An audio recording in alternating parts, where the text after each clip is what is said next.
What is up, YouTube? Today we're going to have a double upload because we have some exciting Scarlet and Violet news that is officially announced from the Pokemon Company.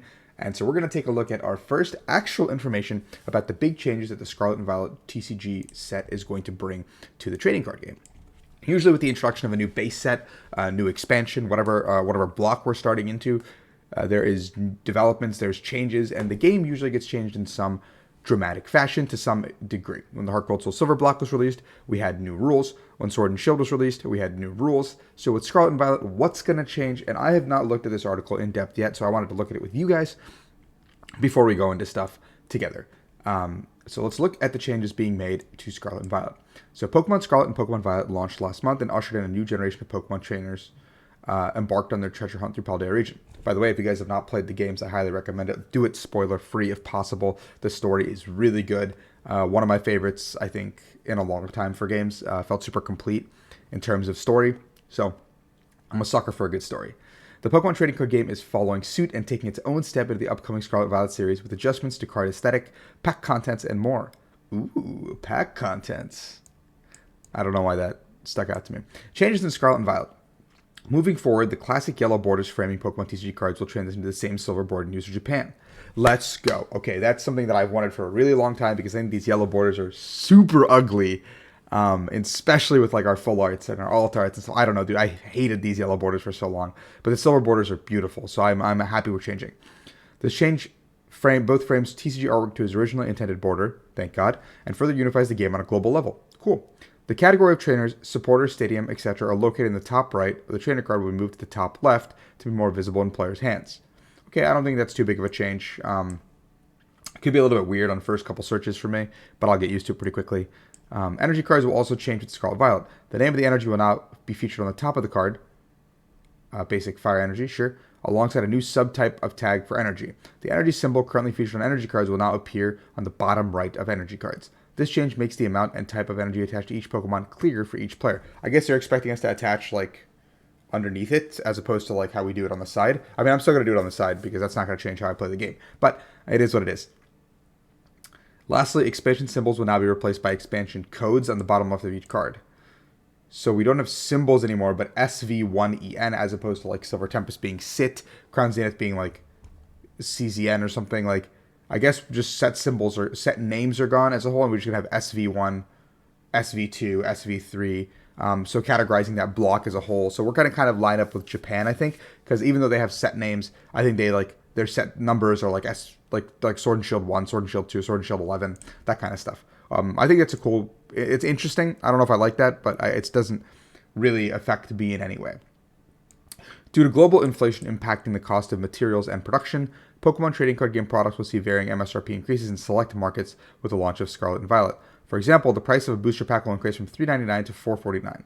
Okay, so let's do some quick math.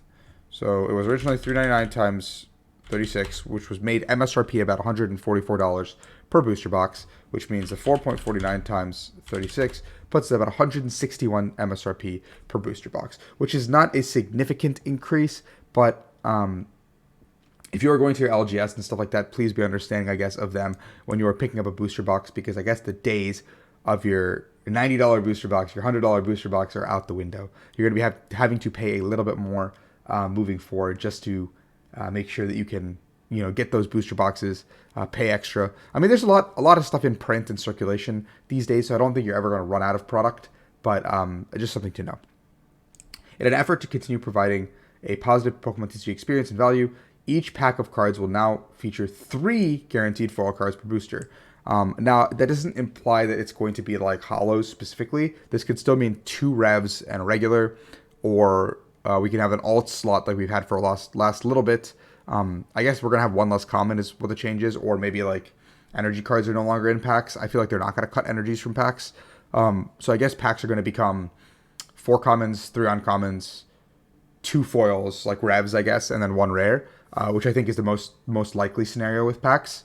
I don't know how Japan does it, actually, even though they have 5 card packs. I don't think they have more than 5 card packs, so I'll have to think about it. But if you guys know in the comments, please let me know.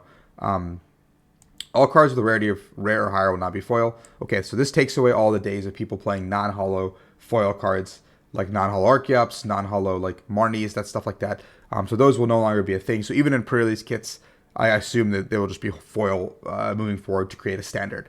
In addition, certain products will now come with additional items. For example, the Elite Trainer box will now include additional booster packs and a full art promo card. So that's cool. We get more cards or more stuff in our products that we're buying. I assume everything will have a product price increase. I guess we have to keep an eye out for collectors and stores who are getting distributor numbers, because I have no idea like what they actually are and what they're going to be changing to. So that's something to keep an eye out for. Channels like Danny Phantom, the Lab TCG, those guys will do a good service for you to learn that. So it's getting more expensive. It is what it is. The game's getting more expensive. The economy is in a place where it is. The world is just shit. So an updated competitive play. That's what I'm here for, even though I already see the sentence and it doesn't say anything. Competitive play will continue to be an important part of the TCG during Scarlet and Violet. I sure hope so. Stay tuned for an upcoming update on standard rotation. Okay. Well, that's nothing. That's just saying be ready for rotation.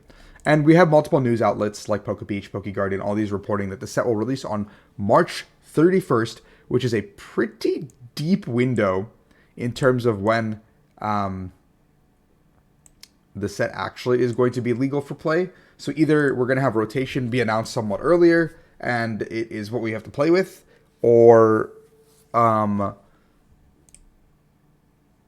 yeah, we just have to stick with what we have until March 31st. The set releases, then we have 2 weeks until EYC, or the set will be legal. So anyway, TLDR, we'll have rotation news soon. I'll cover that more in depth for you competitive guys. For you people here that are just trying to grab some news, Pokemon is going to be more expensive next year. Silver borders and set symbols are gone. So thank you for watching. Hope you guys enjoy this content. Like and subscribe if you do. Peace out.